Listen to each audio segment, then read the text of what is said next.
Welcome, everybody. Let me share the agenda. Okay, so welcome. Secretary Mattern will take roll call as we go. The first thing up for tonight is the approval of last week's minutes. You should have all gotten them yesterday. We sent them out and had a chance to review them. Hold on.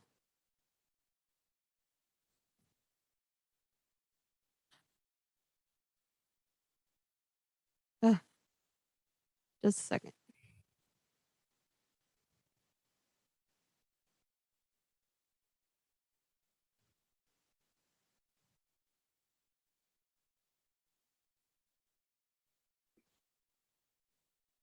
Okay, the minutes for last week, November 2nd. I'm not going to take the time to fully go through them. You guys should have had a chance to take a look at them. I'd like to entertain a motion to vote to approve last week's minutes. Okay, motion by VP Stabenow, seconded by Senator Vargas. All in favor, please raise your hand or do a thumbs up emoji. All opposed, please raise your hand or do a different emoji. And any abstentions? Fantastic. Moving right along.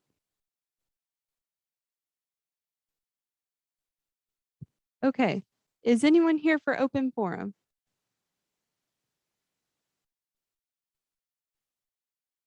Anybody?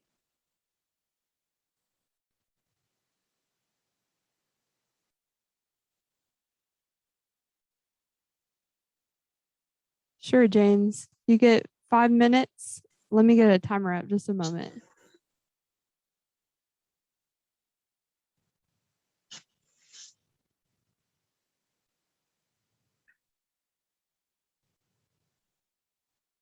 Okay, just a second.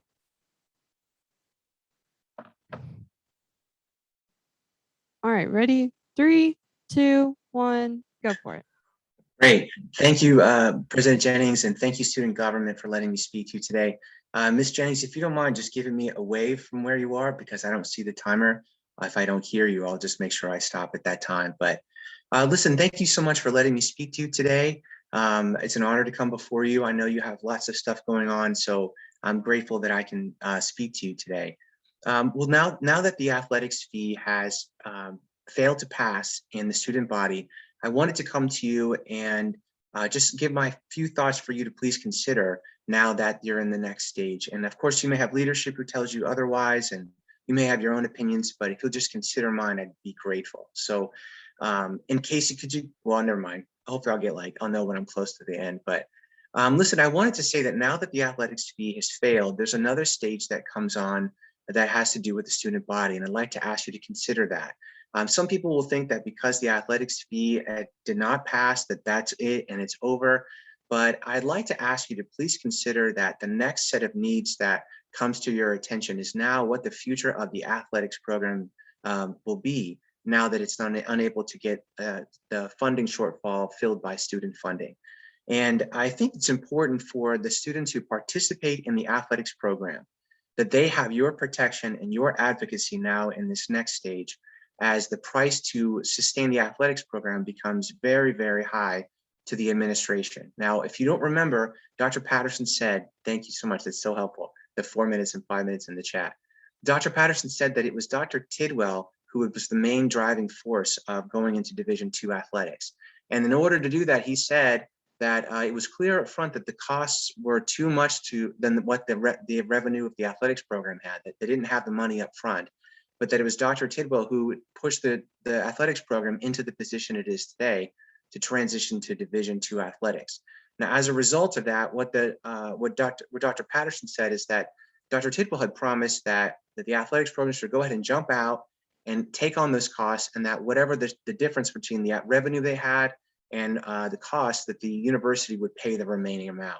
Well, now that these costs have exploded, it's becoming very, very pricey for the administration to continue to foot the bill for the athletics program. Now, the hope had been that the student funding would step in and relieve the administration of the added price and added expenses. But that's not happening now, which means that it's going to be challenging for the administration to continue to pay for a bill that is much higher than it anticipated. So it's my view that the reason the athletics program is in this position is because of the administration, because of the president's decision to push out into this uncharted territory without having funding available.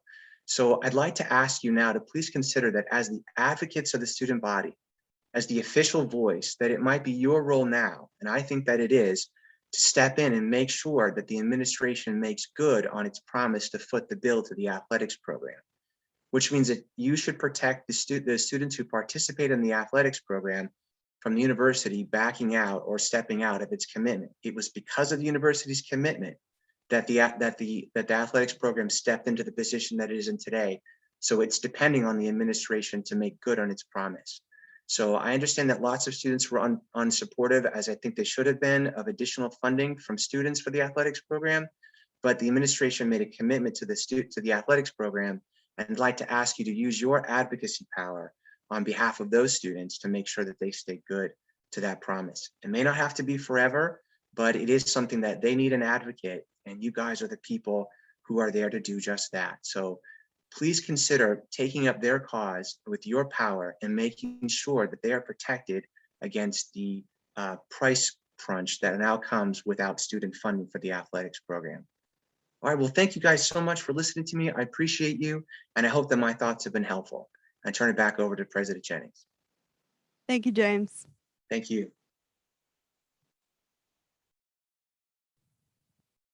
Do what?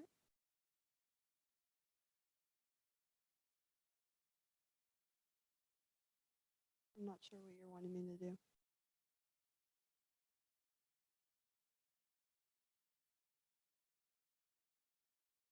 You got it? Okay, sorry about that.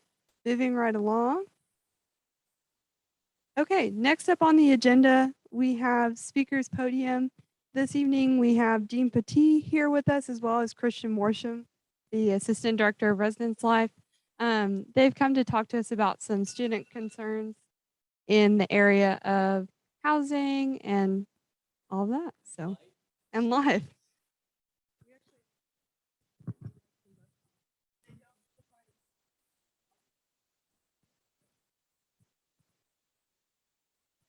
President Jennings, we will certainly do that. And so like the last time I was here, it was, I don't know, August, and somehow it's already November. So thank you for welcoming us back. My name's Andy Petit. I'm the Assistant Vice President for Student Success and Dean of Students. And I'm joined by one of my fantastic colleagues. My name is Christian Worsham. I am the Assistant Director of Residence Life here at UT Tyler. And so we have, it's our understanding that there were maybe some questions and some things regarding housing. But I also don't want to limit this time to just that if there's anything else that we can do to help or support or clarify. And so I think what would be helpful based on all of the folks that we have here in the room and on Zoom is maybe just kind of start opening it up with some discussion points about what you may be concerned about. And Christian and I can talk through any responses or answers and just open up the dialogue and see kind of how we can help clarify and assist you as we move forward through the rest of this semester and year. So I open the door to any challenges or concerns or positive things that you'd like to discuss.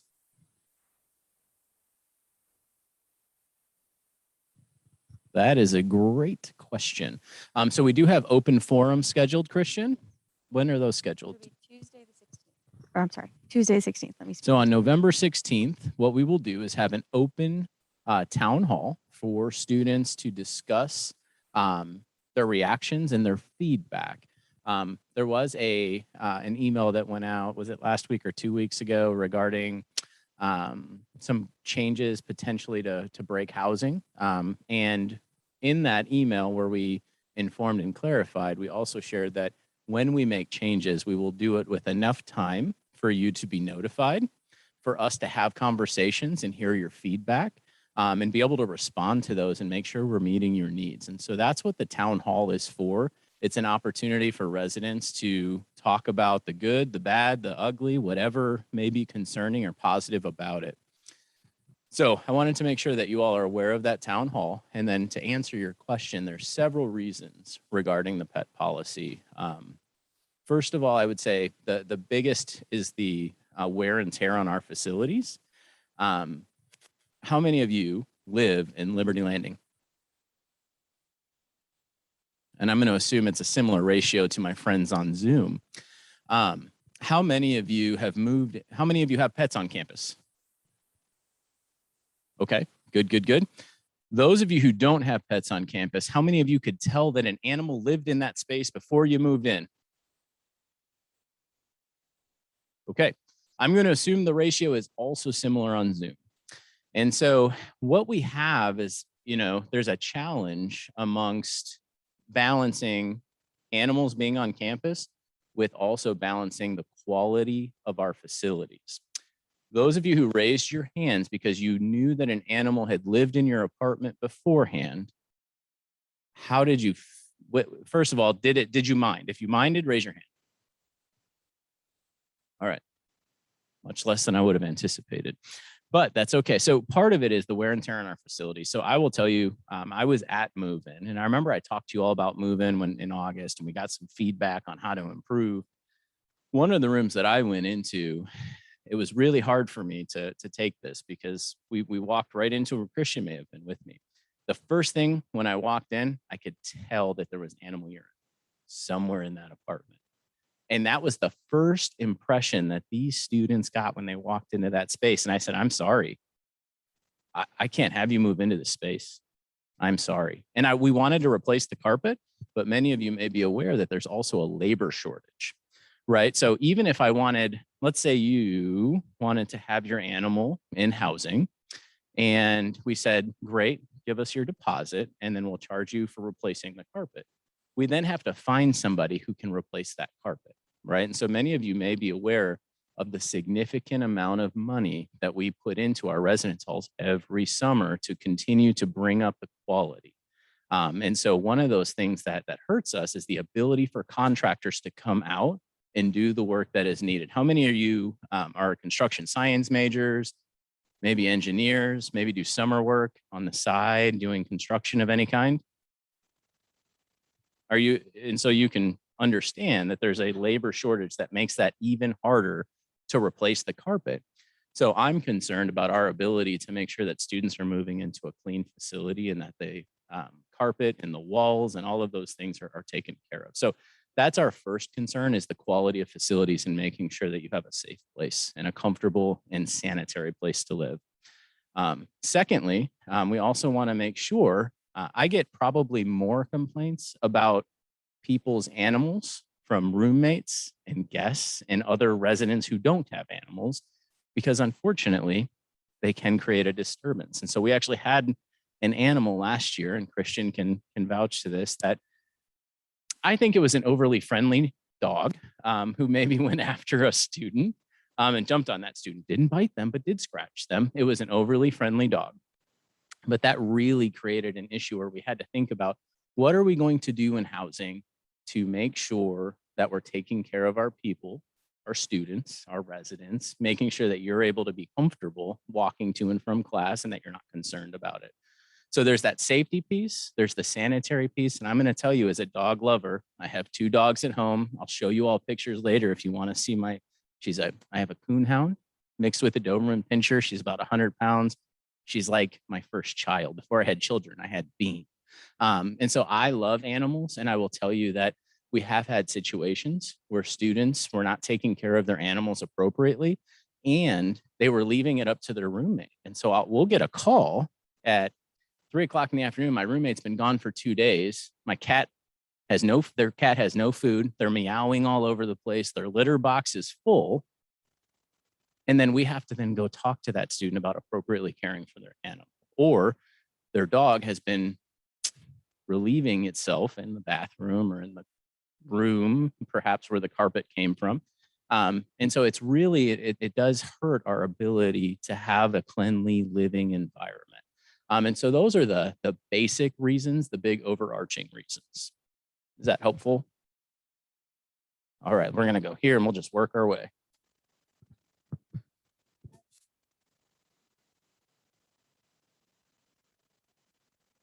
Yeah.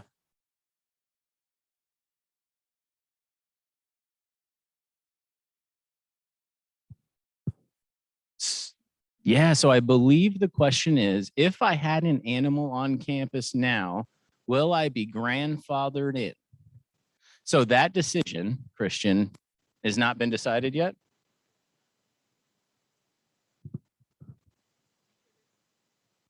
Excellent. We are still assessing that and trying to determine that on what we're going to do moving forward. Absolutely. So what's important to know about that is we also recognize how important animals are to people, right? I have 2 dogs. I love them. If you took my dogs away, we'd probably have to have a conversation, right? And so that is currently in discussion. And that is something that we want to hear more about in the town halls as to how is that going to impact you all. We don't want to be unreasonable, but we do want to make sure that we're providing a safe and healthy environment. Sure.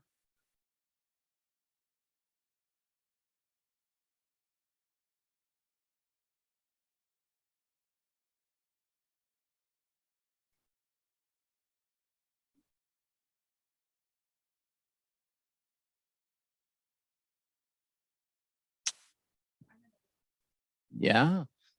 Christian, do you want to talk about the cleaning procedures? Yeah, of course. So the question was, what are the cleaning procedures in regards to, I would assume after move out? Is that your question? Okay, so after move out, what does the cleaning procedures look like? Whenever a apartment is fully vacant, that is when we bring in a professional cleaning team to come in and clean the entire space. They do deep cleans every time something is fully vacant, right? So Liberty Landing, that looks a tiny bit different because we do house students year round. But they do it whenever everything is completely empty. Or even if we have to, we do it in spaces. So if needed, Liberty Landing as an example, somebody's moving out and we've cleaned every room except for one. We would clean it as soon as that room is vacant. So it's always deep cleaned prior to the next occupant moving in. That could look a variety of things. Again, obviously, as you mentioned, there are different floor plans, different materials that exist in these spaces. So if a space does have carpet, that could include a carpet cleaner, would include a carpet clean if that was present. If it's hardwood or something like that, it obviously wouldn't get a carpet clean because this doesn't exist. But we would do whatever deep cleaning measures are needed to ensure that room is fully cleaned before another occupant moves in. Absolutely.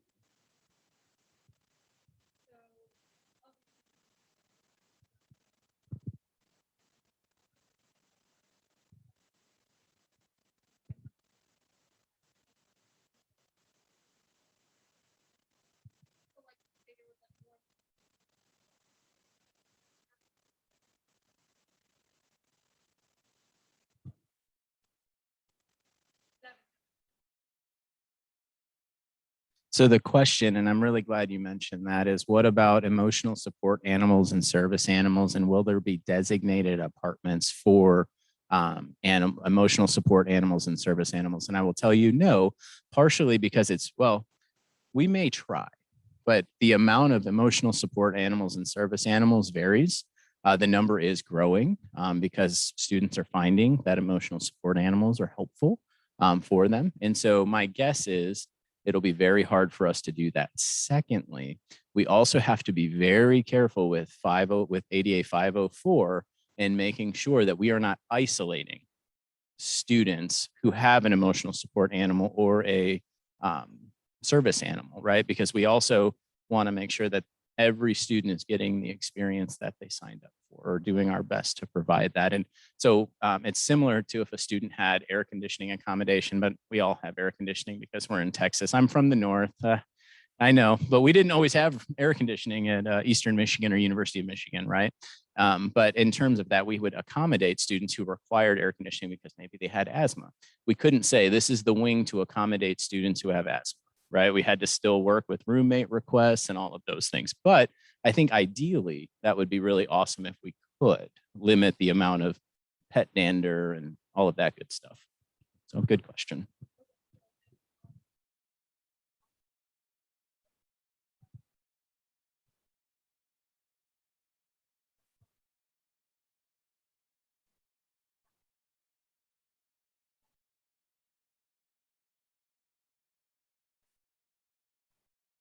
Yes, absolutely. We would work with any student who had needs.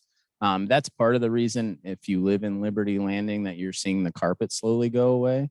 I believe that we shouldn't have carpet in residence halls. And some of you who have carpet who did not get new carpet this year understand why we probably shouldn't have carpet any longer.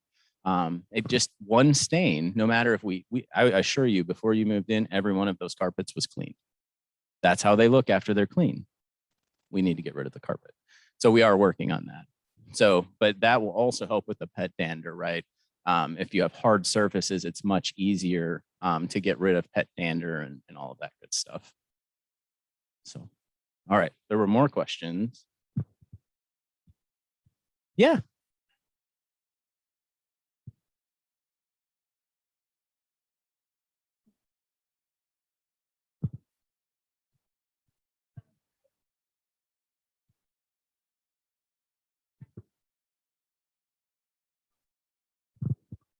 That is a different thing, yes.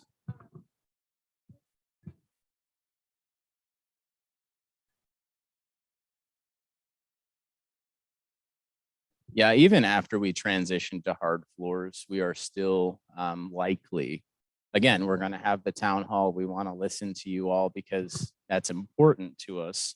But it's likely that even when we do not have carpet, that we would still continue moving forward in the direction that we are.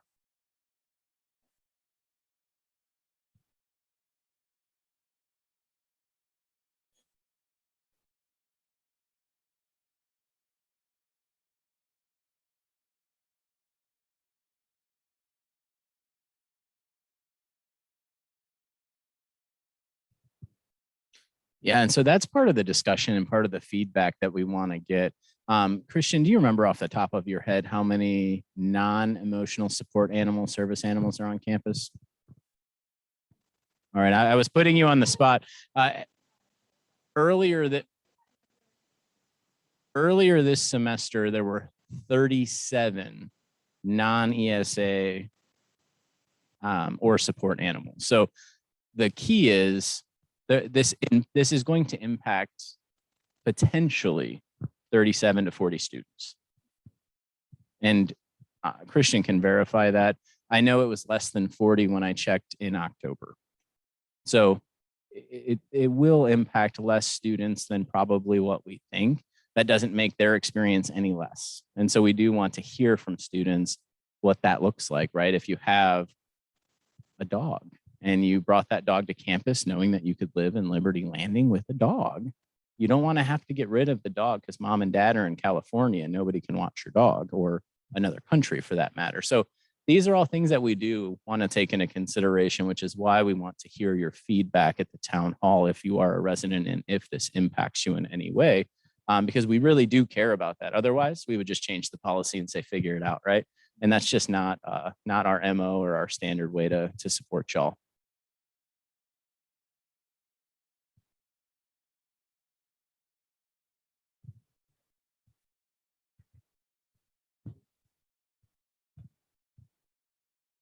Okay, hi. So the question was, will this impact all animals? To answer your question about all animals, the only animals that we allow on campus are 1 gallon or less fish tanks and cats and dogs. As mentioned prior, we would not remove the portion of allowing to have a SAR accommodated animal. So that could be and let me specify, a student accessibility resource animal. That could be a emotional support animal. That could be a service animal. Those go through the SAR office, which ultimately gets approval beyond us. To also just mention in this meeting, even though an animal is registered through SAR, whatever that may be, it does also still have to be approved through housing. So I wanted to just clarify that, just maybe that it was a question. That is a process that is in place and will continue to be in place regardless. But the animal, we must always allow SAR and ESA animals, to my understanding. So I will tell you, just to piggyback on that, why housing needs to approve it is let me see. I'm going to throw out a facetious animal that somebody would want, like a chicken, right? So if you wanted to bring your chicken as your ESA, And typically farm animals are a no-go per the law, but I'm just using this as an example. We would have to figure out, how do we keep a chicken in a residence hall safe and healthy, right? And for the other residents, right? Are there airborne illnesses to having a chicken? I don't know. And so part of the reason we have to verify that is to make sure that, one, it's not creating a danger to anyone else or the student or the chicken, and that we can do that with appropriate vet records and all that good stuff. So there's always that last check and balance to making sure, if you have a dog or a cat on campus, that it has the appropriate vaccination records, et cetera. So that is a good example of why there's that extra check and balance to make sure that the animal is not creating an unsanitary or unhealthy situation. Let's work. Anyone over here? Yeah. Yeah.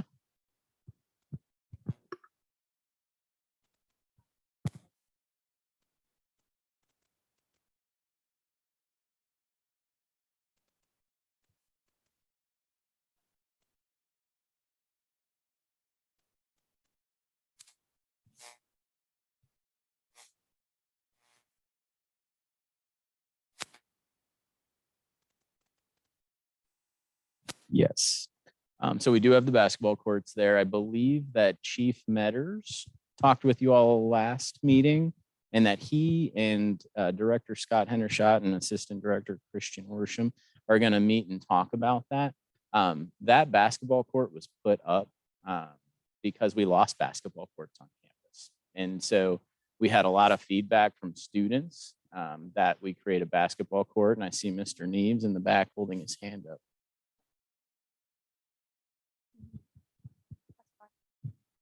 So that happened right as I started at UT, Tyler. So I don't know the background. So thank you, Mr. Neves. But yeah, I mean, we're open to figuring out how we can make it more functional for everybody. And I think that housing and the police department are going to work on that piece.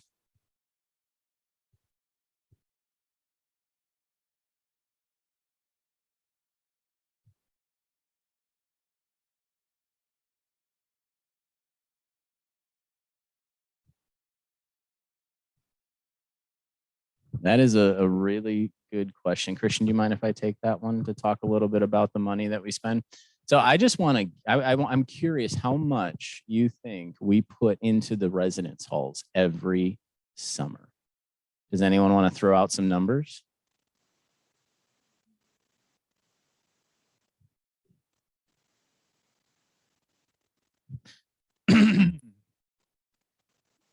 President Jennings blew my secret. It's about $2 to $3 million a summer. So yeah, I'm now not happy. No, I'm just kidding. But so $2 to $3 million a summer is what we put into these facilities that we have to continue to make them better. $2 to $3 million doesn't go nearly as far as it sounds. But I will tell you that housing is taking every dollar that we make and putting it back into the facilities. So everything that you see when we're talking about replacing all of the carpet and Liberty Landing, et cetera, that's taking the money that you're putting into room and board. And then we are taking that and immediately doing as many projects as we can. We would even potentially do more if we had enough labor to do it. We wouldn't have any carpet in Liberty Landing if I had a contractor that could have taken all the carpet out and put in the laminate last summer. So 2 to 3 million, which, you know, is a good chunk of change. It's a lot of dollars.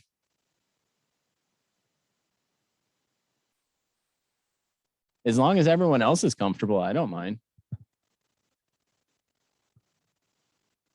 Can we, so let's finish the pet conversation and then we'll come back to you. Does that sound cool? Hey, we're here. We're here.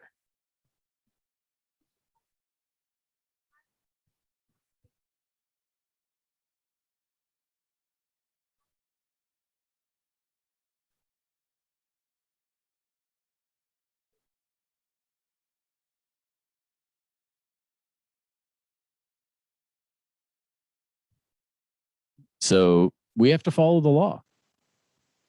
is as simple as it is. Christian, I don't know if you want to have more to share, but No. we cannot limit service animals and we cannot limit emotional support animals. And so it may be cheaper because the law protects what we're able to charge, right? I can't charge you the things that I can if it's a pet.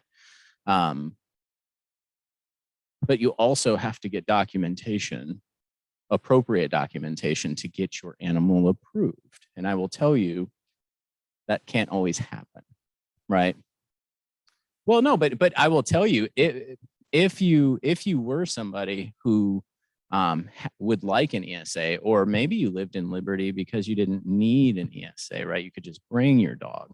I would highly encourage anyone who feels like that is going to help them to go get your animal registered through SAR. We don't want to limit animals for that purpose. It is completely isolated to pets, right? Not ESAs, not support animals. Something I'd also like to add is, as I mentioned, SAR animals are also required to be approved through housing, right? So in the housing pet application, there is a portion that has it's like a matrix, one could use it to explain, stating if these things are done, it's like a 3-strike rule, it could ultimately result in a removal. So if that, as I've mentioned, like inappropriate maintenance, right? Your roommate is leaving it and letting it, we'll use the word defecate all around. Go potty. Yes, go potty in your room. And we are informed, guess what? That goes on that matrix and shows as a reflection. We have a process there to look at those types of things. If it's showing aggression, biting, scratching, jumping, those types of things, we do have a matrix in place in that housing contract for pet policies in place to ultimately result in removal if needed. So, and that's obviously something we have to work with the SAR office and the student and all of that. It's not something that would happen without the student's knowledge or being aware, but just so you are aware that that is there in place currently. And that's there. also never the goal. Yeah, right. no, The goal is never. development, figuring out how to resolve it before we Yeah. get to the point of removal. But just Mhm. because I think with that, when students do get their animal registered, some, maybe in a way that maybe they went around that way to make it happen. We do have ways to ensure that our safety measures and the cleanliness stuff is all being met regardless, because we cannot limit SAR accommodated animals. Absolutely. So just wanted to put that out there.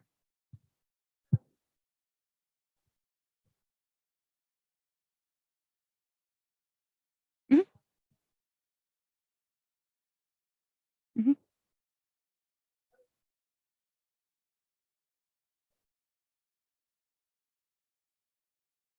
Yeah, I would love to talk about that.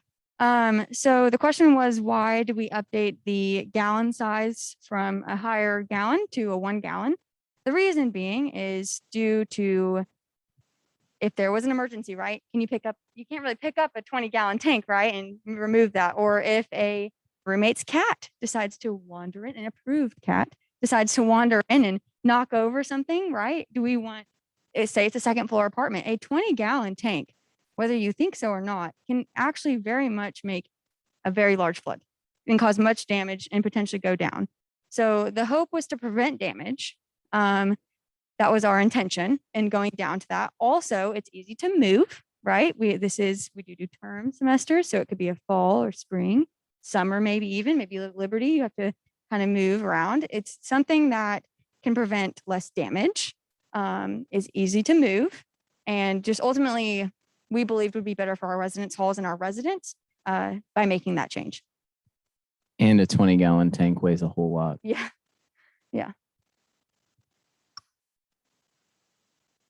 Go ahead. Yeah.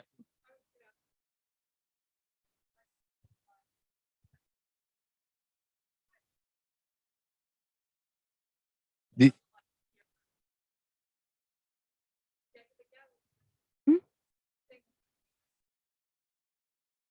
Uh-huh.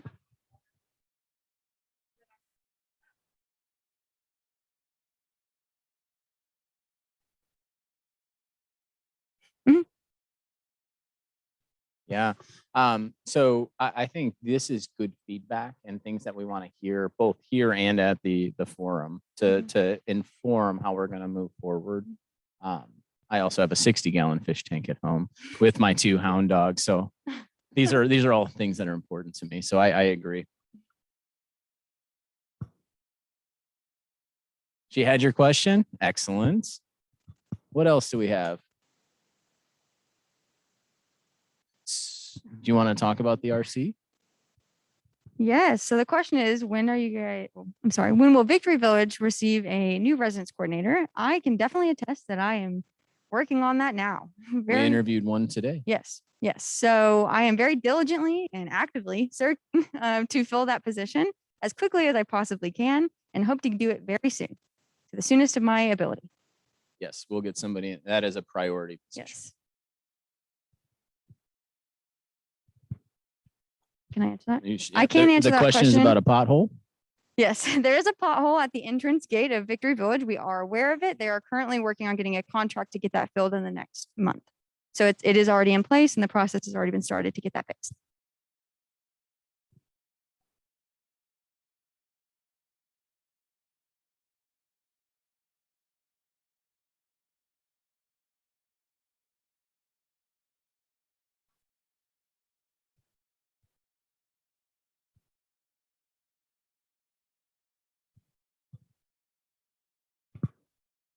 I can answer that question. So the question is, where can you, I guess you could say, shelter in place on campus, especially if you maybe live on the 3rd floor or something like that?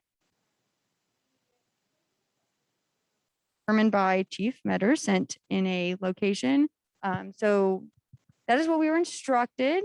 We can definitely bring that concern to attention and see if maybe it's something we can readdress for sure. Yeah, I think that's a challenge of any apartment complex is where do you go? Yeah. I think one of my strongest recommendations is that we are always aware of the weather.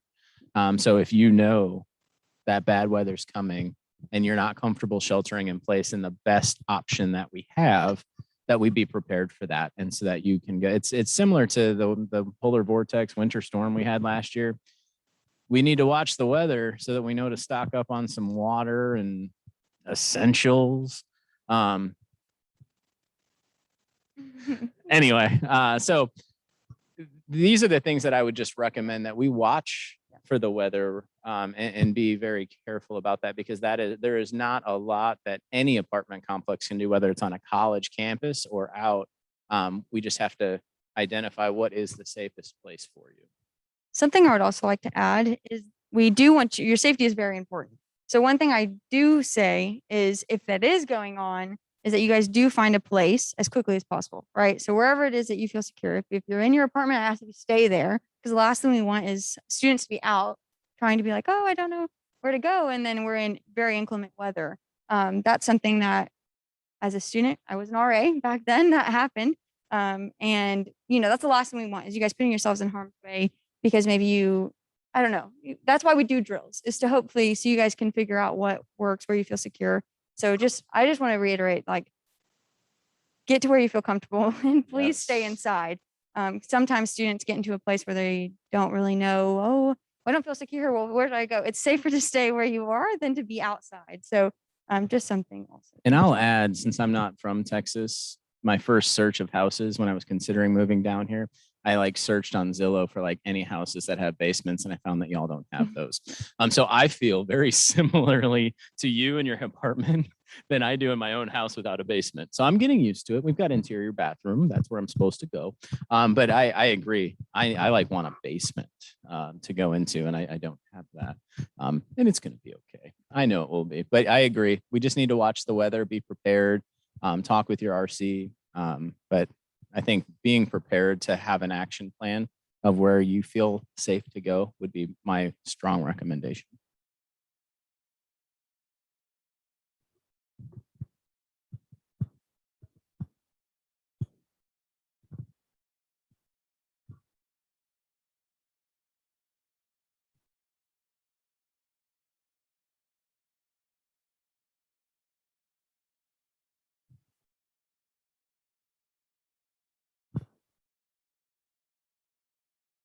So I don't know, Christian, if I can maybe start and you can talk about some of the nuts and bolts. Campus occupancy here has been a challenge since before I got here. You all like living on campus, and that is a wonderful culture to have. The fact that we have juniors and seniors wanting to be on campus is something that I never want to discourage. The problem is that we have grown so quickly that we've ran out of beds. So one of the things that we are currently doing, and I hope I'm not letting the cat out of the bag, we're assessing building another residence hall, which is something that we started doing pre-COVID. And, you know, COVID put a damper on a few things, including building a residence hall. And so from a perspective of what is the university doing about it, we are actively looking at where, how, when, what does it look like?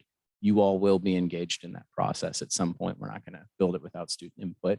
But we are establishing that initial phase. And that's kind of a crazy, scary phase because you drop a lot of money on a new residence hall and we need to make sure that we fill it. And so that is one of the things that we're actively doing is assessing housing options for our students. And so Christian can talk a little bit about some of the changes to how we're going to manage occupancy in this time. But I will tell you that we probably had 200 to 300 students who wish to live on campus that we did not have space for this year. And we want students on campus who want to be on campus. And so we will do everything that we can to get you on campus because I believe it's a wonderful experience. I grew up through residence life in my professional world. I lived on campus. I was an RA. I was a hall director. I was an assistant director. I was a director, blah, blah, blah, blah, blah. I think it's very important.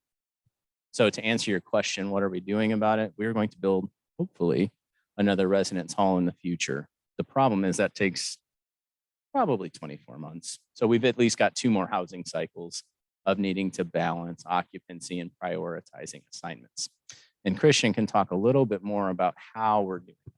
Yeah. So to talk about how we're going to hopefully combat the situation of maybe having some overflow, you could say, or just the total occupancy that we anticipate having or hope to have. As we mentioned, we want you all to be on campus. We want you here.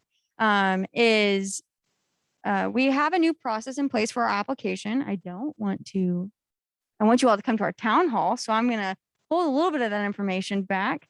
But we will be discussing that in our town hall. That's the whole point behind the town hall that we're hosting is to go over what that new process of application is going to look like, where you can sign up to live as a freshman, sophomore, junior, senior, those types of things.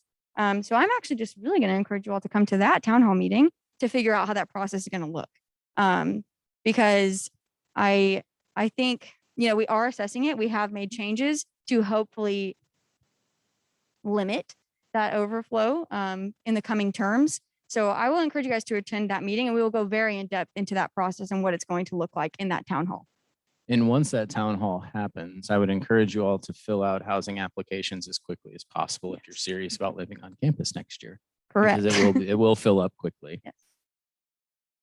It is Tuesday. I believe that's the 16th. Is that correct? It's the Tuesday. Yes. It's the 16th. It is, let me double check that time. I believe it is at 4:30 p.m., but I can grab my calendar and just 1000% check before I give you that incorrect time. But to my recollection, it is 4:30 p.m.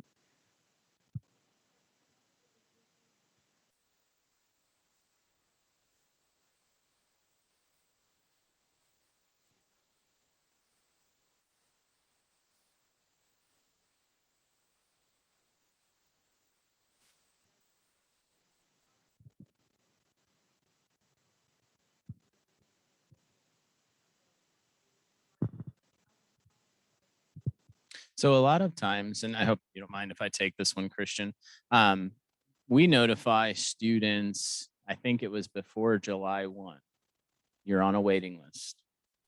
We may or may not have housing for you by August. We recommend that you look for other options. And if you can't find other options, loop back to us. So the communication goes out at latest July 1. Hopefully earlier.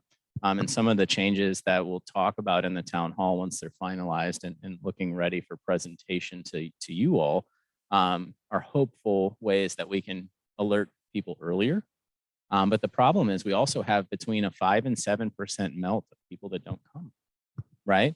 And so we have to play the how many people aren't going to show up.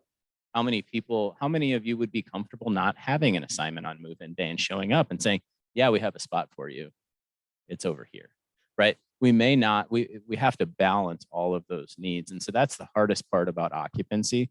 And I'm estimating 300. That includes any students who canceled before the start of the semester, which also happens for a variety of reasons, not related to whether or not I have a space, but my plans changed, et cetera. And so we do try and communicate it early. If you came to me today and said, I have nowhere to live, I will find you somewhere to live on campus. It may not be the glorious Liberty Landing with your pet, but I will find you somewhere.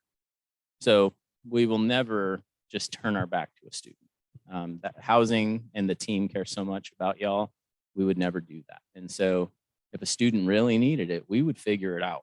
And students that did say I had nowhere to go, we found a bed for them. So.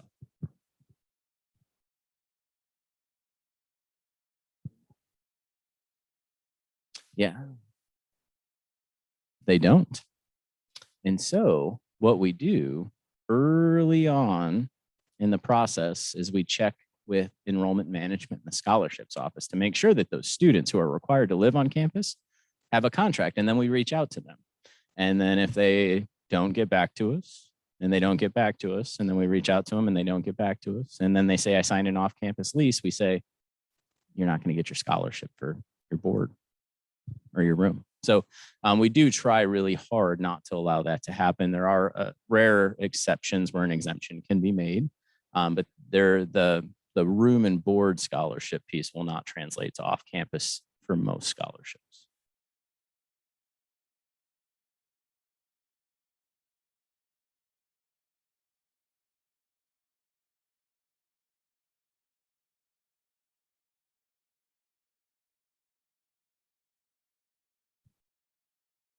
Yeah, so that's a really good question. Christian, I forgot to talk about how we did overflow at a hotel. I mean, so yeah, so Christian, why don't you talk about overflow hotel and a little bit about that piece? Okay, yeah. So the question is, what do we do for students who we do not have space for on campus? Is that correct at move-in day? Okay, so what we've done in this past term, so just this last fall, any student who was on a wait list that we had notified, saying, hey, we stopped at a place in our wait list, right? We said, okay, after this, we definitely cannot accommodate, made those communications saying, hey, we really encourage you to start looking off campus.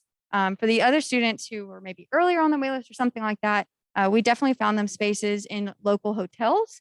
By doing so, we fully covered and fronted the cost of the hotel the entire duration of their stay until that we could find them a spot on campus, right? What that also looked like was shuttling them. So we provided a shuttling service to and from the hotels to classes. And so, yeah, we fronted all of the costs associated with staying in those rooms until something was found on campus, as well as gave them transportation to and from.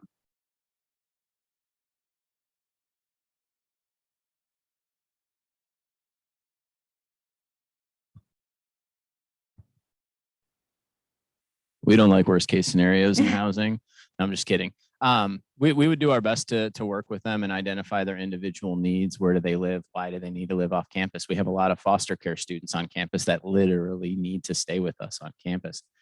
So it just depends on that student's individual needs and kind of what that looks like. So a lot of housing is a lot of case by case discussions and figuring out what solutions work for each individual student.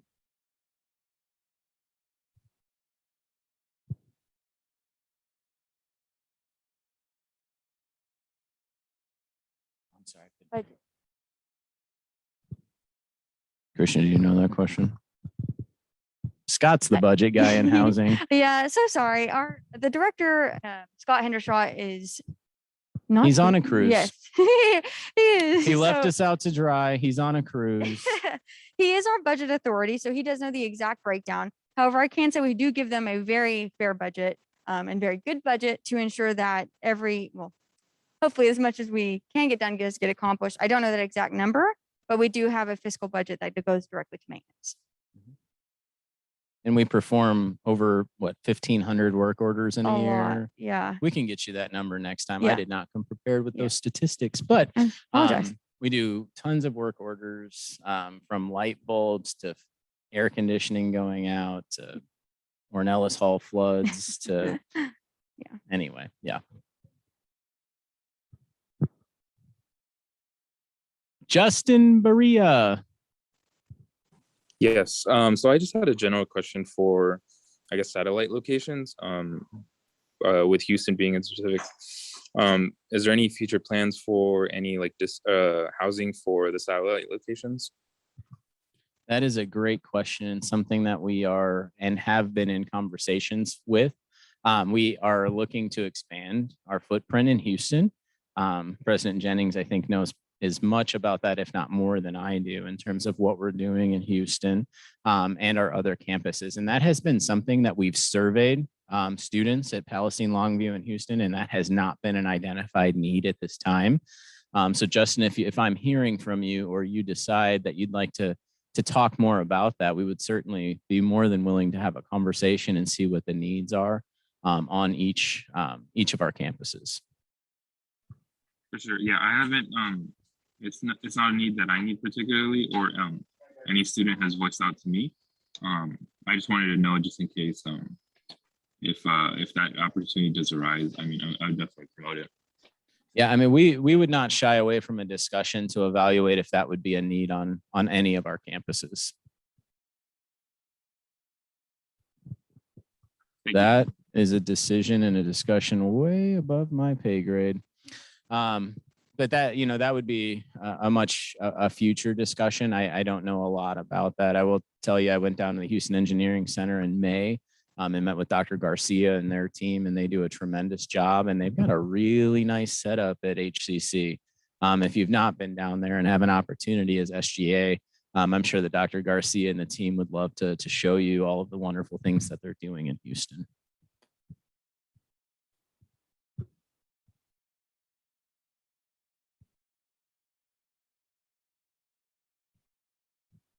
Yeah, so the question is about becoming a resident assistant.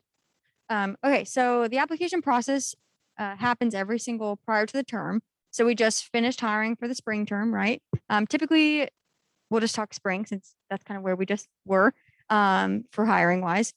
Typically, the application opens in about September, early October, and we post on all of our social medias, put flyers all around all the facilities. The application is hosted in Mercury. As far as an RA, you are required to live on campus for a year or have one, I guess you could say, relatable experience, right? So even if you don't necessarily live on campus right now, but maybe you are an RA or currently are an RA at TJC, right? That's relatable skills. So that could be used as, you didn't necessarily live on UT Tyler's campus for a year, but you have that experience, right? So we use those resumes, and you have to submit a resume, a cover letter, and all of that stuff. So those applications happen every single term. So we hire prior to the spring semester for the spring semester, and we'll do the same for the fall. So we always will send emails out. We do a bunch of email campaigns. I'm sure people who live on campus have probably and hopefully seen those, as well as the flyers to help spread the word, as well as posting on our social medias. But the requirements differ between the positions. We offer housing assistants. Those do not require any on-campus housing experience, like living on campus. So those are typically those, you can kind of get those after your first semester, right? So for people who are freshmen right now, you had the opportunity to apply to be a housing assistant, right? For the spring hiring. So it's a really great opportunity. And from there, you're in the department and you can obviously move up from there. So if you wanted to get in and you didn't have that full year of housing experience yet of living on campus, you could definitely apply to be a housing assistant. And then when the next term rolls around, right, for hiring, you can apply to be a resident assistant and so on and so forth. And we also offer senior resident assistants for our current RA staff to hopefully get a higher position, right, in our department and become a bigger leader in our department. So we do offer lots of opportunities for student staff, and I would love to talk to any of you if you're interested. We love our student staff and would take anybody that we can. It's a really great job, and my door is always open if anyone wants to talk about becoming an RA or a HA or SRA or anything with housing. I would love to talk to you. My biggest suggestion, if you want to be an RA, is exactly what Christian said: get to know the whole staff and talk with them so that when selection time comes around, you have a really good idea. That was my first job in student affairs back in 2005. Thanks, Casey. And my first position was as a housing assistant here at UT Tyler, and I've gone up from there. So it gets you a great starting place if you're interested. Absolutely.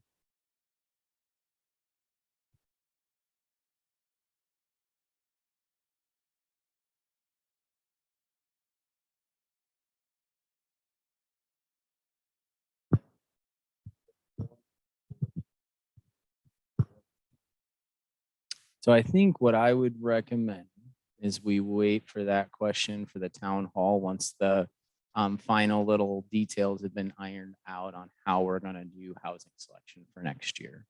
Would be my strongest recommendation, because we will have the team there. Scott won't be on a cruise anymore, and so you can talk to him and ask questions. But that would be my strong recommendation, is that we hold off until we have the nuts and bolts flushed out, and then you can ask those questions and we'll all be on the same page.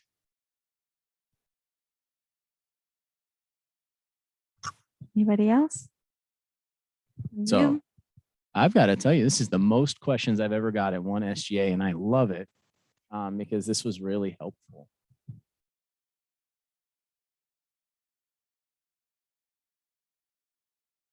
Oh, that, yes. Yes. So that happened. Housing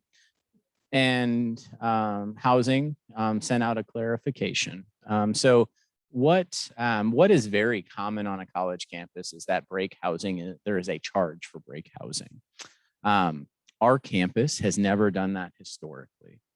Are we going to do that? Probably not in the near future.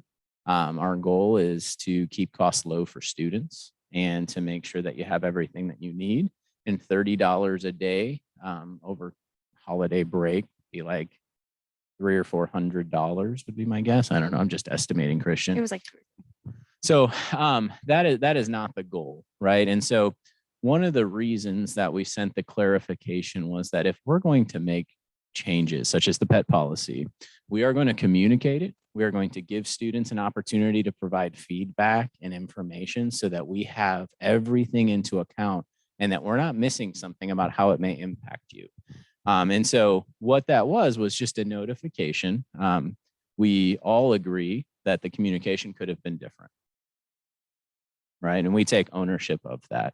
And I also apologize if that impacted anybody adversely or created more stress and anxiety that was totally unnecessary, right? We are sorry for that. It was definitely not the way that we would ever want to notify you of contract changes. I assure you that if we make any major changes to any sort of arrangement for you as a student in housing or really anywhere, typically, if it's under my umbrella, we're going to talk to you about it. You're going to know about it. You won't find out about it from an email. And so we'll definitely do that. So thank you, Casey, for bringing that up. But you should know that if anything ever catches your gut is just really weird, you can come see me. You can come see Christian. You can come see Scott. My door is always open to a student. If I'm not in a meeting and my door is open, you can just stroll. You know this. You see people do it all the time. She works in the Military and Veteran Success Center, which is in the Dean of Students office. You may come see me anytime you want, and I will happily talk with you and clarify any concerns that you have. So I guess my mantra for the last few years, specifically with COVID coming up, is let's give grace, right?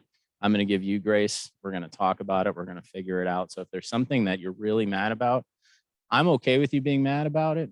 And with me, as long as you have all of the right information and you understand it. And then if you're mad at me, that's a whole different discussion, right? But let's make sure we have all of that information and you give us an opportunity to talk with you. If there's a change that really hits your gut and you're just like, that doesn't feel right, please come talk to us. I am a student advocate at the core. That's why I am in the role. Christian loves this place so much that she's been here as an undergrad, as a grad, and as a professional staff member. We've all been in your shoes and we care about you and who you are. And so if there's something that hits your gut, we want to know about it so we can talk to you about it and make sure everything's okay. So that's my gentle request, is just come talk to me. I'm happy to help. Anything else? Well, we had to leave it on such a downer note. Anyway, this has been great. I appreciate talking with all of you. Thank you. I'm happy to come anytime. Sometimes my kids may have to come because their daycare closes at 6, but mom got them today. They're lovely. And if you ever need something, just give us a holler. Thank you. Yeah, thank you guys. I'll bring Bean.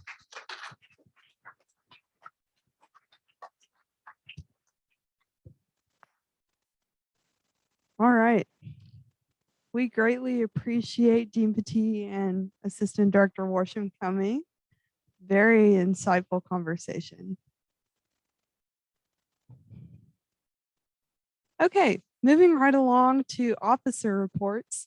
So this past week, I met with the president. We had a great conversation. Always enjoy meeting with him. We talked about a variety of things, including advising. He was very interested in that. So that was good to hear that he's supportive of finding a solution that works best for our students from the top down. Also, this week, I met with Dr. Sass, the Faculty Senate President, today. I have a meeting with the Staff Senate President on Thursday. And tomorrow, Ashlyn and I are making a visit to the Health Science Center campus, which is going to be very exciting. So, lots going on. Yeah, just busy all the time. Yeah, this has been a super busy week. This past week and this week, I've actually been busy with a lot of personal stuff. As y'all know, I'm graduating, so I'm finishing all of the final preparations for what I'm doing after I graduate. So that's been a lot of what I've been stuck on. But I do have the items for finals week bags. I've got them all picked out. I need to send those to I haven't ordered them yet. Don't worry, Josh. I just got the list today. It's okay. I'm going to send them to Josh for approval. We're going to get them ordered. And then I will let you guys know dates and times to come and pack the bags and then to also pass them out.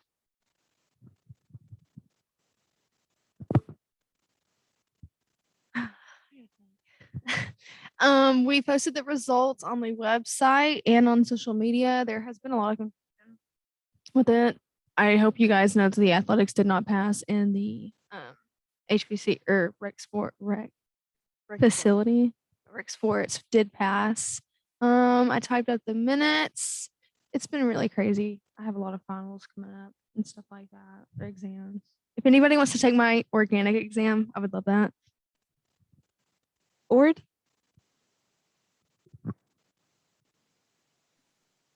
Local things.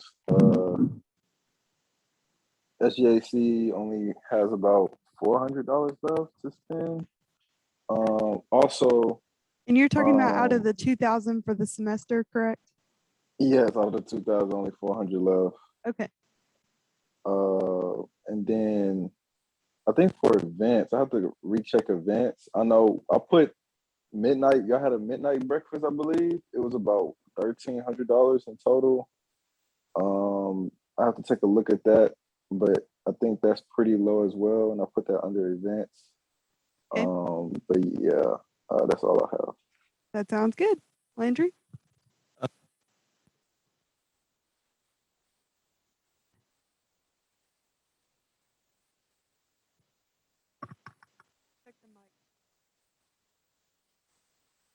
How's it go now? Good. Okay. This week I'm going to be working on making a presentation to help discuss ideas in next week's meeting for things to add to the Constitution or fix in it. And that's mostly my week this week. Yeah, if you have suggestions on stuff that you've been looking at the Constitution and think, this could be worded better, or there's a more effective way we could do this, email Landry so that we can consider it. This is not going to be like a formal presentation, is my understanding, more of a roundtable discussion. Yes. Okay, moving along to committee reports, events. Come on, y'all. Our next major event is going to be finals week's bags. And also, I would like to hang out and do something with you guys before the end of my time here in SGA. So an end of semester hangout, something like that, formal or informal. SGA would love to host it, but if we can't make it work, we can just go hang out. Yeah, I sent a message in That would be the cool. Houston chat as well to see if anybody would be willing to host. So if y'all are on the Houston campus, if somebody would be willing to host, we'd be glad to get y'all like pizza and snacks and stuff, facilitate a hangout. I'm just not there. So think on it. Shoot me a text. We'd love to make that happen for y'all. Communications. I forgot that we had a meeting this week. Valerie showed up and surprised me. We just talked about the post that we made and getting the ballot or the results on the website so that everybody can see. Now that we're done with that, I sent you an email about my SSP. Taylor. Yeah, she's one of the counselors. She sent me a bunch of graphics about it, and similar to the resource series that Jennifer did, something like that would be good. Or did you have anything to add for SGIC? I know you briefly mentioned it. No, I don't have anything at SGAC. We didn't meet last week because nobody submitted a form, but I believe somebody reached out to me via email about SGAC. So I believe we'll be meeting this week, and then next week, for sure, I will be sharing the forms that groups have submitted to thank SGAC and to share how their event went. Yeah, that sounds great. Thank you very much. Rules?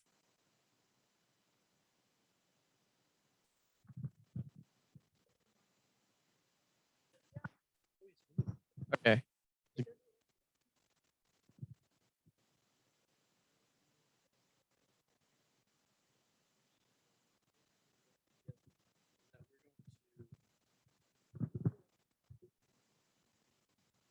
This one works? Okay. So yesterday we just discussed what we think the best ideas to put forward in this discussion next Tuesday would be. And we basically just had a discussion on what the best ideas would be. And we just want to expand it out to the Senate as a whole, try and get everybody's opinion on it. So yeah. Okay. ESC? Okay, so we have not been very busy, which is partially my fault. But we're going to be busy soon. And by soon, I mean later this week. We need to have a second meeting this week so we can lay out the structure for our clothing drive that's happening next April, because I want to reach out to orgs both here in Tyler and in Houston to hopefully see if they would be willing to accept our clothes that we collect. I need to figure out something for Longview and Palestine as well.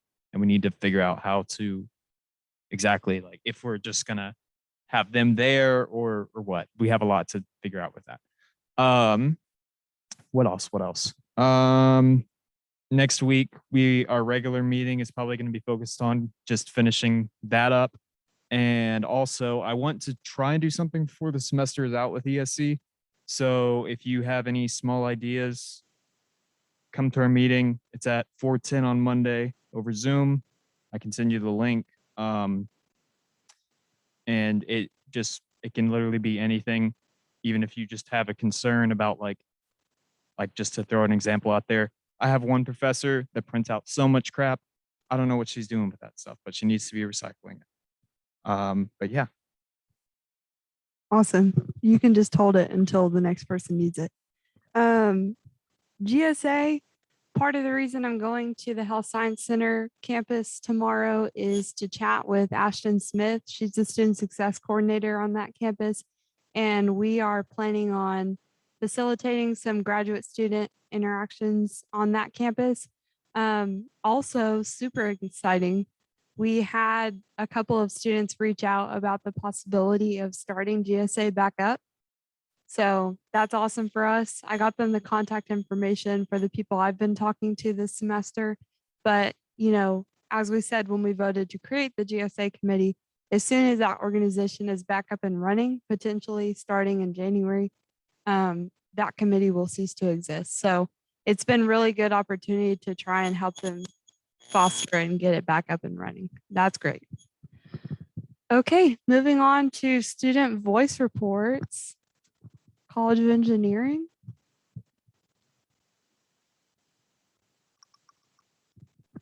I can go. As far as the past week, there hasn't been much. I know Mark Stark's going to be here next week, so we're excited for that. I did send out emails to, or I didn't send out emails, but I sent out messages to everyone to make sure to contact Stark about in-person interview or in-person mock interviews and in-person resume reviews, just to kind of take up his time and make sure that he's utilized while he's here. But other than that, everybody's just getting ready for more midterms and then finals. Yeah, that's an awesome opportunity. I do have one student voice out. A couple of the engineering students on the mechanical end are veterans, and they say that the current weight for the senior design class is 2, and that really does affect their veteran benefits. I've already sent out an email to Dr. Barrica to see if maybe we can sit down and talk about the logistics of that for tomorrow. I don't know if there's anything else that the SGA can do to help with that or not. Like I said in my email back, I'd be glad to support you in any initiatives. I just don't know much about it. So I did see he wanted to set up a meeting with you.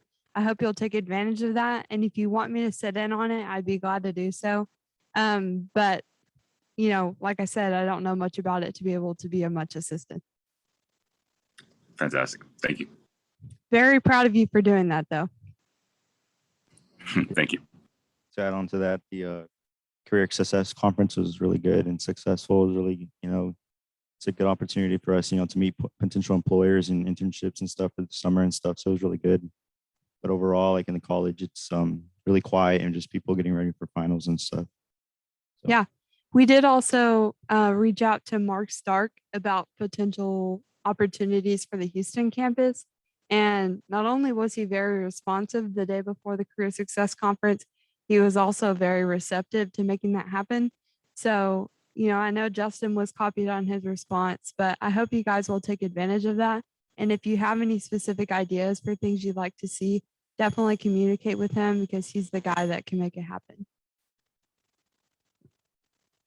Okay, moving on to College of Nursing and Health Sciences. I can go ahead with that. So Justin and I met with the dean last month. She requested that we come back this month to follow up with some things. So we're going to try and schedule a meeting for that. It's just the applying process. I don't know if you guys know, it's very extensive for nursing school. There's a lot of problems with that. So we're going to try and get an FAQ out there that's a little more specific than the one that's already provided. So if anyone that is nursing here has anything to add to that or knows anyone, please let us know because I would love to let the dean know about that. Sure. If you want to pass it over to Precious while Justin is talking. Hit it, Justin Melendez. Yeah, I don't know. I pretty much covered everything, so I don't know if there's anything to add. Mute. That's just what we all discussed. No, all right. Okay, Justin, did you have anything to add? You can just do a thumbs up emoji if not. All right, great. Moving on to Liberty Landing. Who's Liberty? Jacqueline. Teamwork makes the dream work. Look at that. Okay. So mainly as senator, I've just been going around asking people what they felt about housing and other potential issues that SGA could address, as evidenced by my copious questions today.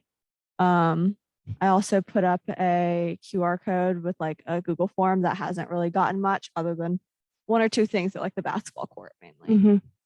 Where do you have that? I have had Blair, the RC, post it basically with every event that they have. So it's mainly in the clubhouse around there. Yeah, that's still great. Okay. University Pines, that's Z.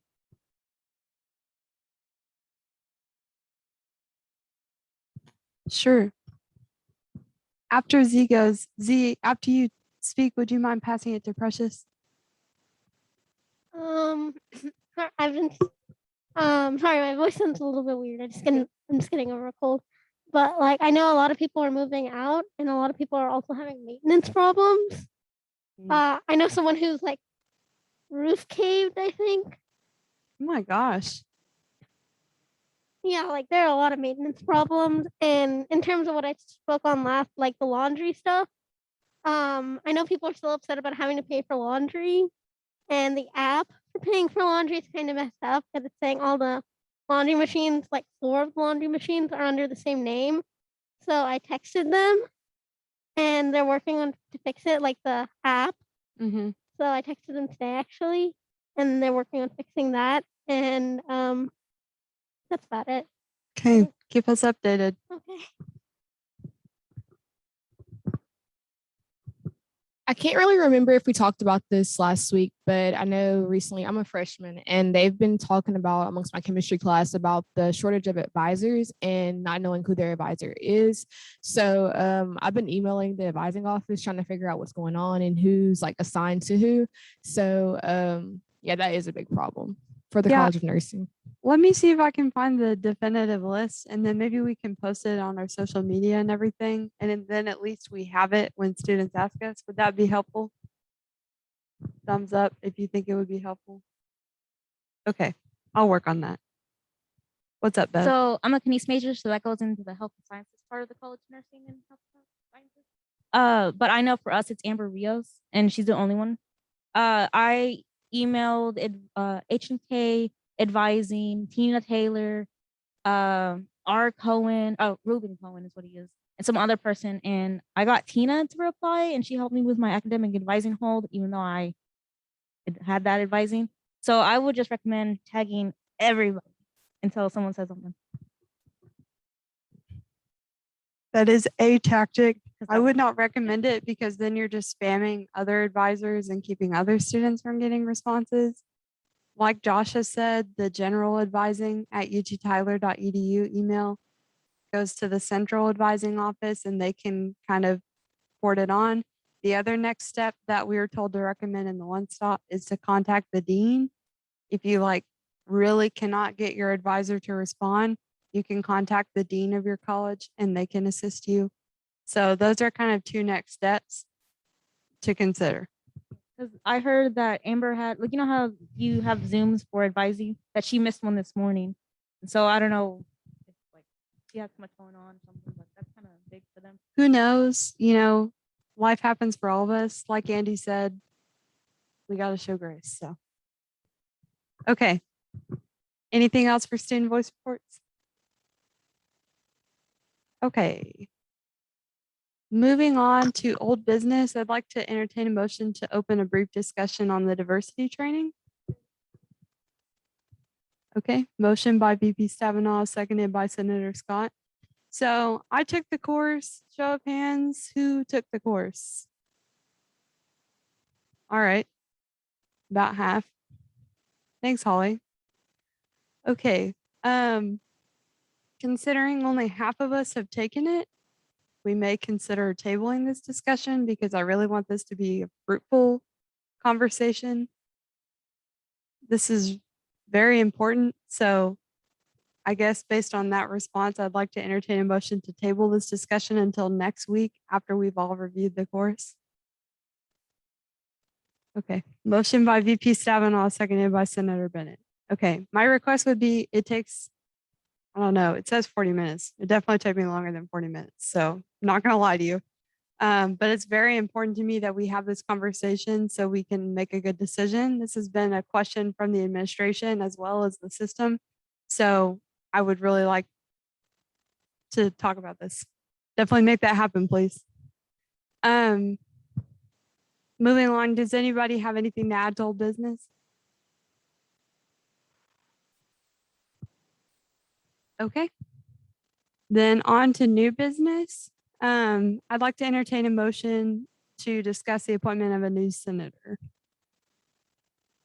Okay, motioned by Jacqueline, seconded by Alicia. So tonight we have Macy Kirkby. You're a pharmacy level 1 student, correct? Okay, you can go ahead and walk up here.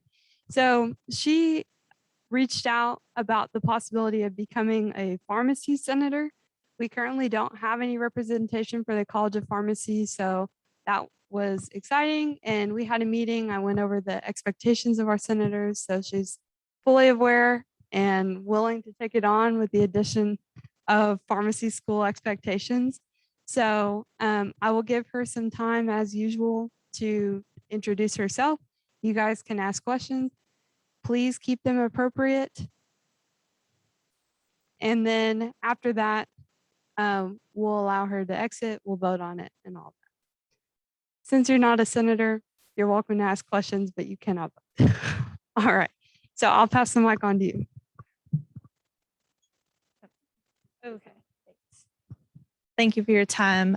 So I'm Macy. I'm a pharmacy student here at the pharmacy school over there.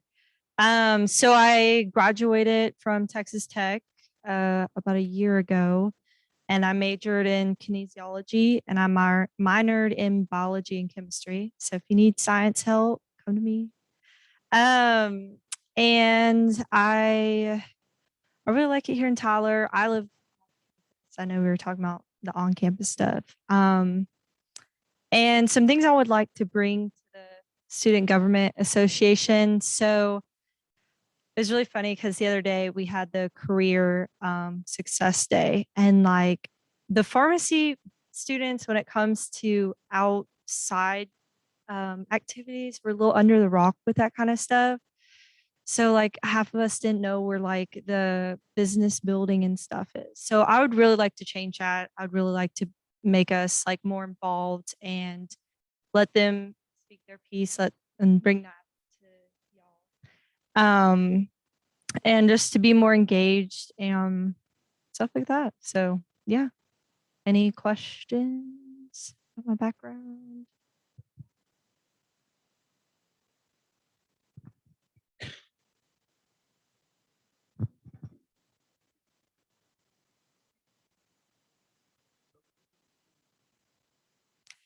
Okay, so I'm from Dallas originally. Anybody else from Dallas? So I went to Texas Tech, 5 hours away, because I wanted to get away from home. And then like I don't know, I still like being close to Dallas. Like that drive to Lubbock, 5 hours is a little too far. And then when I toured UT Tyler, I really liked the campus. Like it's really pretty and stuff. And the pharmacy school is great. So very interactive. So yeah.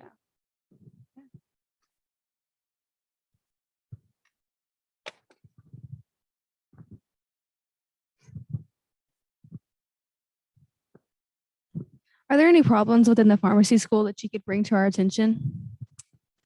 Like I said, I think the biggest issue is like engagement. I feel like our events stay within our college, and like the outside events stay like on the outside. Like we're not really informed of the outside events.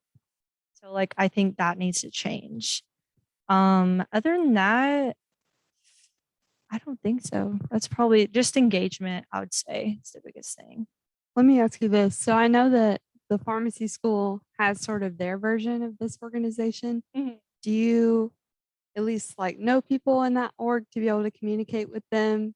Yeah. So our class size for the P1s, just like the freshman version, we only have like 30 students, like, and it got dropped down like 23. So I know everyone pretty well, like best friends with the president and stuff like that. So yeah, any suggestions, I'll like channel it through, I guess.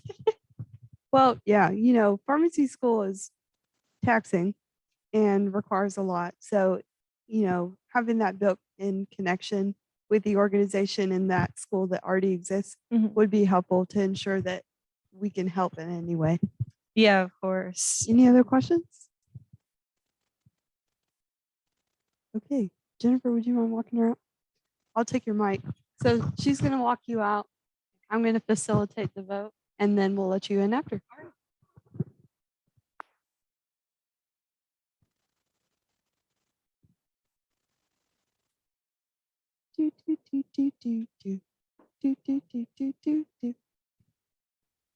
Okay.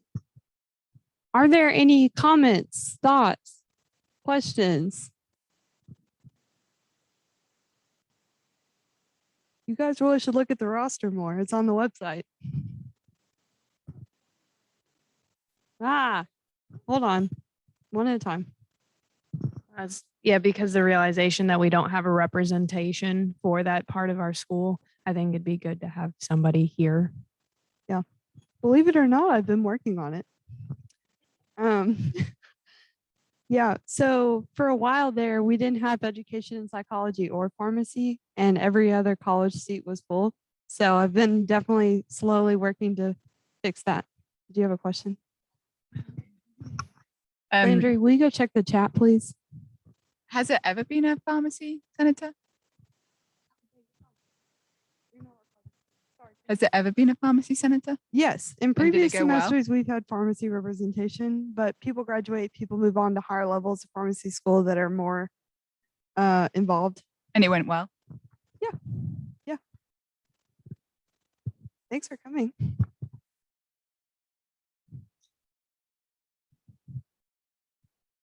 Good luck in class, guys. Anybody else have questions, comments, thoughts? I really would recommend that you look at the roster on the SGA page. Ashlyn keeps it up to date with all the open seats. It's okay. Well, yeah. So with the addition of Macy, we would be at 28. That would leave us with 2 open pharmacy seats, 1 open College of Education Psychology seat, 4 student body at large, and 5 housing. And then the distance campuses for Palestine and Longview, 2 seats each. Fun fact. Any other questions? What? No, and we've reached out to them, but there's only so much we can do. Somebody send a message. Okay, if no one has any other thoughts, I'd like to entertain a motion to vote. Okay, motion by Secretary Mattern, seconded by Robert. Is it your goal now just to be the loudest so I say your name? All right, all in favor, please raise your hand or do a thumbs up emoji. All opposed, please raise your hand or do a different emoji. And any abstentions?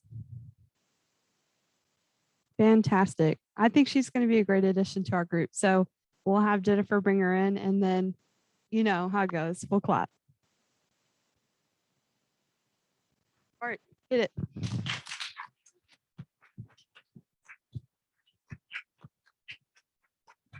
So you can actually come back up here because I'll swear you in. Congratulations. Way to go for stepping up to represent the College of Pharmacy.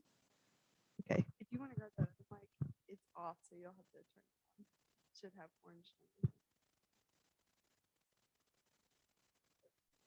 Okay, so I'll put the oath up.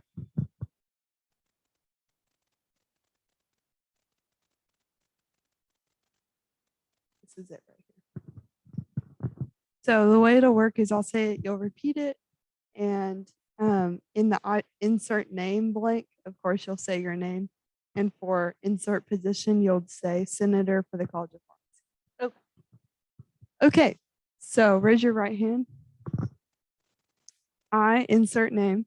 I, Macy Kirkby, Do solemnly swear do solemnly swear that I shall faithfully represent that I shall faithfully represent the interests of the student body the interests of the student body of the University of Texas at Tyler. of the University of Texas at Tyler. I shall dutifully uphold and preserve I shall dutifully uphold and preserve the Constitution and bylaws the Constitution and bylaws of the Student Government Association of the Student Government Association while ardently executing the office of insert position the office of Senator for the College of Pharmacy for the student body at the University of Texas at Tyler. at the University of Texas at Tyler.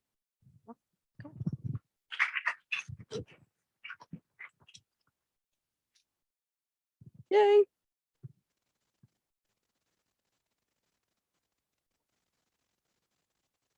That was almost bad. Okay. All right. I'd like to entertain a motion to close that discussion. Whoa now. Whoa now. Who would like to claim motioning for that? All right. David motion, seconded by Robert. Sorry. All right. Does anyone have anything to add to new business? Yes. Anything to add to new business? We've definitely gotten a lot of information tonight. It's been a really productive meeting. I appreciate you all. Anything you guys want to talk about based on that? Okay. Yes. Let me find out for you. I'll send it out in the group me later. Yeah, Chloe. We'll have to see what time it is. I don't know. But if so, I think maybe we send a couple of delegates. That's my opinion. Okay. Moving on to advisor comments. I have both the mics. Come stand by me. You can't sit all the way back there. You can't stand all the way back there. You got to come back up here. Remember, we discovered you have to stand this row forward. I know, but she's got a good point. The connectivity. I don't have any major comments. This was one of your better. This was a really good. What time is it? The time is 7:02. I like it. And this is a good meeting. Y'all asked a lot of good questions. I think once y'all got warmed up, y'all started rock and rolling. They weren't repetitive questions, all valid, and I think it's good. I do want to say that I think y'all are doing a good job of representing all students, and that y'all need to keep that up. I think that's important. I think y'all are doing a good job of representing your areas and all the student body. And I'm hearing a lot less personal, but more about what the students are saying. And so that helps, because then when y'all bring those concerns here, we can get those addressed and get ahead of those curves when there are complaints and whatever it might be. Leadership. I have spoken with Ona, and I know she's talked with Dr. Calhoun. Everybody is very proud and appreciative of y'all and the work y'all have done as it relates to the referendums. To have the largest voter turnout in student government's history, that's pretty awesome. And so my one.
Awesome.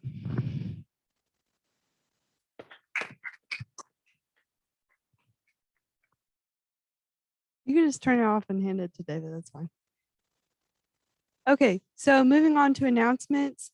I'm going to go out of order. So, spring meeting time. My plan is to meet at the same time next semester. I know everybody's working on schedules. Try to make that work if possible. If you absolutely cannot avoid taking a class on Tuesday evening, let me know. We'll work on it. But thus far, that's the plan. Because also, just for continuity purposes, it's a lot better for us to keep the same time at least for a year. So that's my hope. Let me know if there are major issues with that. Send me a text. Everybody clear on that? Thumbs up. Awesome. Do you have a doodle poll for that? Okay, then let's say this. We would like to get headshots done for everybody so that we can put them on the website. So we'll send out a doodle poll about a time that would work best. The way it'll work is we'll set up a time with the, what's that office called? Oh my gosh, in the library where they do photos? Media Productions? Media Productions that Holly works for? Whatever the case, we're going to set up a time to get headshots done, but we have to give them like a specific hour we want to reserve. So we'll send out a doodle poll, and if you guys can just complete that, we want to make sure people actually show up, because last time I did that, only 3 people came the whole hour. Not okay. All right. If we're going to set this up, we need most everyone to show up. Yes. Yeah, it's going on the website. This is just a brief reminder that next week will be our last meeting before Thanksgiving. Also, we're doing the nominations for the open executive board position. We'll know by next week what position in particular that's going to be.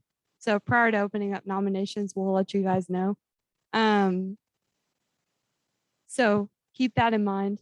And then we'll have one last meeting on the 30th, which is when the actual election will happen. Everybody clear on that? Thumbs up. Awesome. There was something else I was going to say. What? Okay. Oh, just a general reminder. I'll send this out in the group me as well. But those of you that are on Zoom, and for everyone, if you go on the main campus, we really want you here in person unless there's an extenuating circumstance. So that's just a general reminder. Also, the town hall, like Chloe was asking about, if it does end up being the same time as our meeting, we'll probably just send a couple of delegates, I think, because I do want to have people there at that, but we can't have everyone there at that. So, because we already have guests for next week. So if you're interested in being the person to go to that, shoot me a text, let me know. And then I'll let Jennifer make an announcement and then do Center of the Week.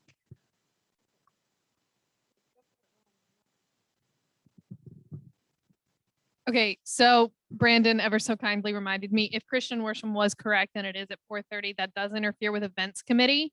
We will all go as events committee to the town hall. And if it continues to extend, we'll leave a couple of us there. And then the rest of us will come to the meeting. We'll leave a couple delegates there. But if it is at 4 or 4:30, I would love for events committee to attend in place of events committee next week. Okay, we'll figure it out. The 11th, which is I'm not sure what day of the week this is, Thursday, at 3 from 3 to 4, the Archer Center is hosting an information session. If you are going to be a junior or senior next year, I highly recommend you come. It's a really good program. You get to go to DC. Even if you're a freshman or a sophomore, come learn about it so that way you can make the decision early if you're going to apply. But yeah, I will be there at 3:30, so you can bombard me with questions. Sweet. The Archer Center. Okay, final announcement, Senator of the Week. First of all, appreciation for my cute slide. You'll notice it says senators. Whoa. We got a double whammy this week. And finally, hear me say, finally, an actual senator submission. I know. It only took multiple passive aggressive messages. Amazing. Yes, David did submit one.